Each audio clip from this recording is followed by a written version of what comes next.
Hey guys, Tim here. I'm just going to do a quick video on the start of my e-bike build. I think I mentioned it in my last video on the Rev 1 Up, which is sitting here.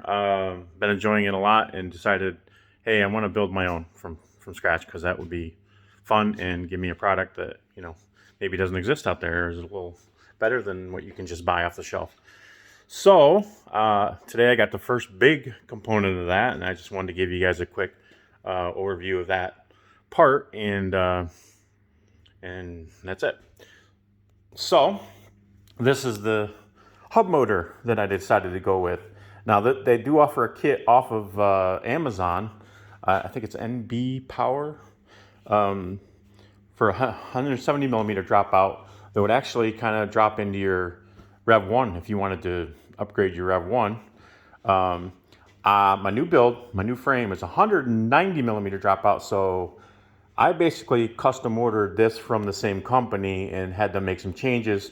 It does turn out they actually have this in stock in the USA, so ship me this, and I think they're supplying one of the companies that supplies upgrades to the Super 73, so I think that's why they have these in stock in the USA.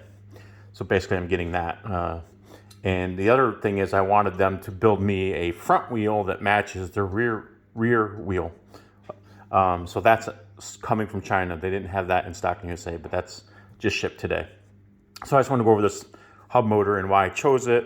Originally, I was going to go with a mid-drive motor for this project, and I ended up deciding against it just because of the complications of getting, a rear hub with a 190 millimeter dropout that can take all the torque that, this mid-drive is going to put out, complication of the, the extra chainring, and that's kind of built into the mid-drive itself. But I just thought this would be simpler to start with. And then if I decide there's performance gains to be had by going to a mid-drive, I may do another build in the future, and do one with a mid-drive. That would maybe be fun too. But for this guy, I wanted a couple things specific. I wanted a 100 millimeter wide rim, which hopefully is what I got. That's what the box is marked as. Yeah, so you can see that's 100 millimeters. The standard one is 80. So I wanted 100 because I'm going to be running a 5-inch wide rear wheel and front wheel.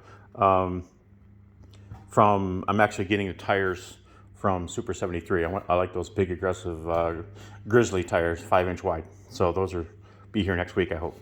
Get them mounted up. So I wanted that, and I wanted 190 millimeter dropout, which this has. So it's really wide rims or axle. So the other thing I wanted to point out is one of the reasons I chose this motor. This has a 16 millimeter axle. So this sucker is very beefy. It can handle all the torque that this motor is going to put out. Obviously, they designed the axle for the motor. It's got the standard 10 millimeter flats, so it'll go right in the dropouts. Now, obviously, the dropouts have got to be beefy enough to handle all this torque. They do supply a one torque arm.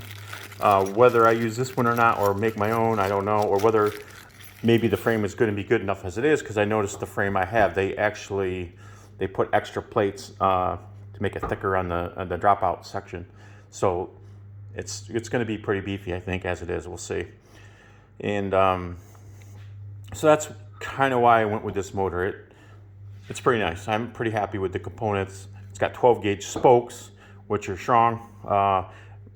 And then the other reason I went with this customized option is I ordered a front wheel that matches this. So basically they're shipping me a front wheel that has the exact same spokes with a 150 millimeter through axle on the front. That's going to give me a little more peace of mind, a little more security as far as that front wheel can't come out using a through axle. I had the forks on order from a different company than I ordered the frame from, so hopefully that'll go together. But so I think I'll be happy with that. And wanted to mention the controller that comes with this bad boy is a Sabaton 100 amp controller. So this thing is pretty massive. You can see, it's a 72 volt, 100 amp motor. So I'm going to be building a custom 72 volt battery, which I have parts on order for. A little more to learn on that, but I'll be building that from scratch. And this has also, I wanted to mention, I did want to make sure I had waterproof connectors. Now I noticed the motor, this appears to be a waterproof connector. Some of these other ones I don't think are, but I'm not even sure they're used. I think this may be the only one that's really used as far as connecting up the accessories and whatnot. So for the accessories real quick, you got the nice 3-inch or whatever, 4-inch maybe, LCD screen with waterproof connector, and has the separate control there for selecting menu options. That's pretty nice. We'll go in the middle of the bike and be the center, basically the center of the bike. Waterproof connectors for all the accessories. I went with a full throttle option. The Rev 1 has the half throttle, as you all know, and it's okay. It's just sometimes it feels kind of weird, like twisting your just ring fingers when you want to throttle. It seems more natural to me to want to use the full throttle, maybe even the thumb throttle. Like, the only thing bad with a full throttle, obviously, is you can get a condition where you get pulled back in your seat and you accidentally throttle when you don't mean to. Whereas a thumb throttle, if you get pulled back, you're coming off the throttle. So that may be a little safety feature to keep in mind, especially if you have, kids or some other people riding your bike. But obviously, you all know that. This comes with does come with brake caliper or brake levers. However, they're mechanical.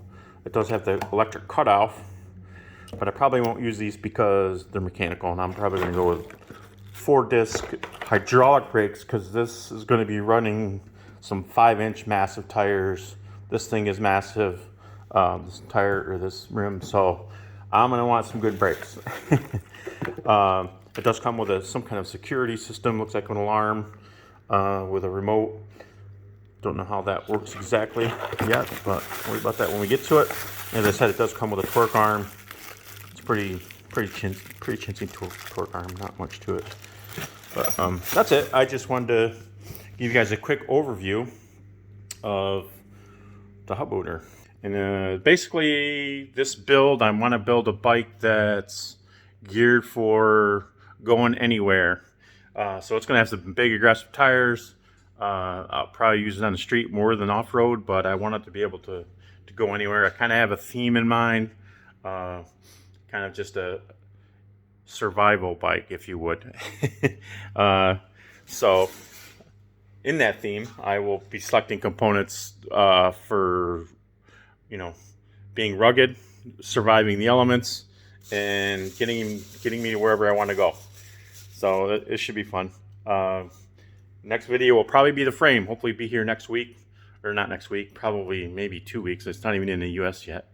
So anyway, whenever that comes, it comes. I got a ton of parts on order, and get this rim in the bike and go from there. Make sure everything fits. Talk to you guys later. Bye.